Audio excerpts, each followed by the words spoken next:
चलित वर्ष प्रसिद्ध श्री रामनवमी महोत्सव को भद्रक में महा आडंबर सहित पालन किपरि कराजिबो सेथिपई श्री राम महायज्ञ समिति पक्षर व्यापक प्रस्तुति आरंभ हो जाए। जिलावासी को सहयोग एकांत आवश्यक बोली श्री राम महायज्ञ समिति कार्यकर्ता कहते। तेबे यह उत्सव उपलक्षे समिति पक्षर एक सांबादिक सम्मिलन सीताराम कल्याण मंडप सम्मिलन कक्ष अनुष्ठित होता। यह कार्यक्रम में समितिर मुख्य उपदेष्टा मनमोहन सामल उपस्थित रही भद्रक रामनवमी इतिहास को मन पकाइबा सह राज्यर तृतीय स्थान में रामनवमी महोत्सव पहुंची बोली कहते एवं जहां प्रचेष्टार रामनवमी आरंभ होता तांको मध्य मन पकाई।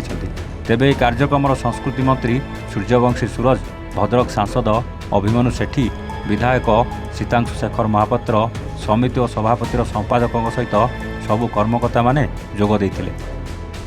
आसंता एप्रिल 6 तारिख दिन श्री रामनवमी महोत्सव पालन करा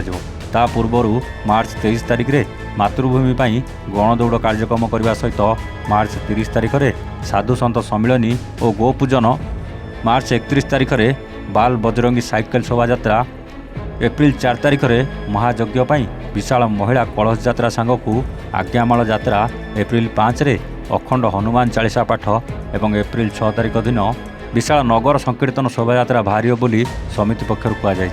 गांधी पड़ियाठारे 23 मार्च रु एप्रिल 6 पर्यंत चलित वर्ष यह महोत्सव को किपरि अधिक आकर्षणीय कराजिबो सेथिपई समिति पक्षर सांस्कृतिक कार्यक्रम मध्य हाथ को नियाजिबा सह व्यापक प्रस्तुति करा जायछि बोली आयोजक माने कहिसेंति। सबुठारु बड़ कथा हेउछि ए वर्ष अयोध्यार आज्ञामाल आनिबा पई व्यवस्था कराजियो बोली मंत्री सूर्यवंशी सूरज कहिसेंति। अन्यपटे विधायक कहते महाकुंभ पर उत्तर प्रदेश जमी विश्व में परिचय पाई तेणु भद्रक रामनवमी नगर संकीर्तन को मुख्यमंत्री योगी आदित्यनाथ को आने प्रस्ताव रखिंट एवं समितिर अन्य सदस्य माने निजर मतामत रखिता बेले गणमाध्यम प्रतिनिधि माने निजर मत प्रकाश करते। तो 30 तारिख रे राष्ट्रीय नववर्ष पालन हेबो, साधु संत गो पूजन हेबो, ता सहित 31 तारिख रे बाल बजरंगी को साइकेल शोभायात्रा, 4 तारिख रे आज्ञामाल यात्रा और महिला कलश शोभायात्रा, 5 तारिख रे अखंड हनुमान चालीसा पाठ एवं 6 तारिख रे नगर संकीर्तन। जो विशाल नगर संकीर्तन स्वतंत्र परिचय भद्रक माटीर रही 30 तारिख रु आरंभ करिक 6 तारिख पर्यंत प्रत्येक दिन ऐतिहासिक गांधी पड़िया सांस्कृतिक कार्यक्रम हेबा सहित भद्रक जिले में एक आध्यात्मिक सांस्कृतिक चेतनार उत्तरण निमित्त तथा शांतिपूर्ण सहावस्थान निमित्त ये रामनवमीर आवश्यकता दशंधि धरिकी रही आसी। एथर आपण मानक जरिया ओडिशावासी को निवेदन करी भद्रक रामनवमी को थरे पहुंचतु, एठिकार राममय वातावरण में निजक सामिल करूँ। जय श्री राम।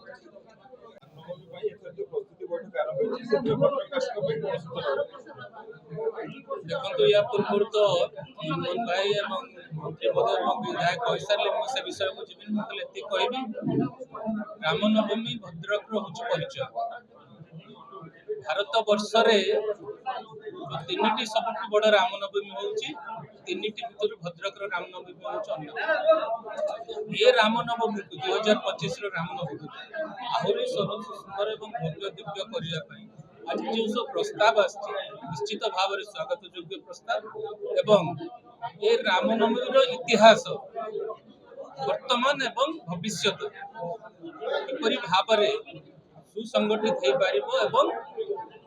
तार प्रॉपर डॉक्यूमेंटेशन हो पार से दिगरे आज जो प्रस्ताव मंत्री महोदय रखिंट निश्चित भाव में स्वागत योग्य प्रस्ताव। भावुची भद्रक पर एक सेंसिटिव प्लेस भल कारण हो कि खराब कारण भारत वर्ष में 5टी संवेदनशील स्थान भर भद्रक हूँ अन्यतम। तेणु आम भावुचु ये रामनवमी माध्यम भद्रक शांति श्रृंखला वृद्धि पाई आहरी भव्य दिव्य करने धनुଯାत्रा वेबसाइट खोल जाता भद्रक रामनवमी राज्य सरकार पाखे संस्कृति विभाग मंत्री अच्छा नवेदन रखी वेबसाइट खोल जाओ यार पास्ट इतिहास जो अच्छे प्लेस करा वर्तमान आम कौन करने को जाऊँ कौ जगार को कार्यक्रम होगा जाऊँगी रूट कौन अच्छी सिक्योरिटी को माने सुरक्षा व्यवस्था को जगह कराई जोगाजोग करा इलेक्ट्रिफिकेशन एवं सिक्योरिटी सीसीटीवी कैमेरा ये सब तथ्य से वेबसाइट रे पका जो यदि गोटे लोक बाहर आसु से कारी पाख न से वेबसाइट रे जानि पारे एवं जो आकार रे रामनवमी होबा को जाउछि विगत वर्ष मानक जहाँ होता सबुठू भव्य दिव्य होगा जाउछि तार प्रॉपर डॉक्यूमेंटेशन जो मैंने एठा को आसुचंती सुजोग दिया जाऊ से एक्सपीरियंस से वेबसाइट रे शेयर कर आपण माने जो माने सांबादिक भाई भौणी माने रहिले से माने भी तांका मतामत सेठारे प्लेस करन यार गोटे प्रॉपर डॉक्यूमेंटेशन डिजिटली हो किबा हार्ड पेपर रे हो पेपर कवर रे हो ताको करा गले मुआउची इतिहास वर्तमान भविष्य निश्चित भाव में इतिहास बहुत गौरवमय था वर्तमान बहुत उत्साहपूर्ण अच्छी एवं भविष्य बहुत उज्जवलमय होगा जाऊँगी याकू आम जब प्रॉपर्ली भद्रकर रामनवमी भारत वर्ष रे 1 नंबर हम ये प्रयास आम समस्त मिलमिशी कले या संभव हो पार। चलित वर्ष श्रीरामनवमी मार्च 23 तारीख पाखर एप्रिल 6 तारीख मध्य अनुष्ठित हो। आज अनेक मतामत आसीला भद्रक युवपीढ़ी मान विशेष आग्रह थिला जोपरी भाव उत्तर प्रदेश रे महाकुंभ रे जिते आम माने प्रयागराज रे प्रवेश करूछु मन भितर जो आध्यात्मिक चिंतन एवं मन भितर जो भक्ति चिंता आसूची सेहीपरि साजसजा करने भद्रक नगर समेत नलांग पाखर राणीताल पर्यंत जो नेशनल हाईवे अच्छी जेपरी भद्रक सहर दे भद्रक नेनिज दे जो माने गति करेंगे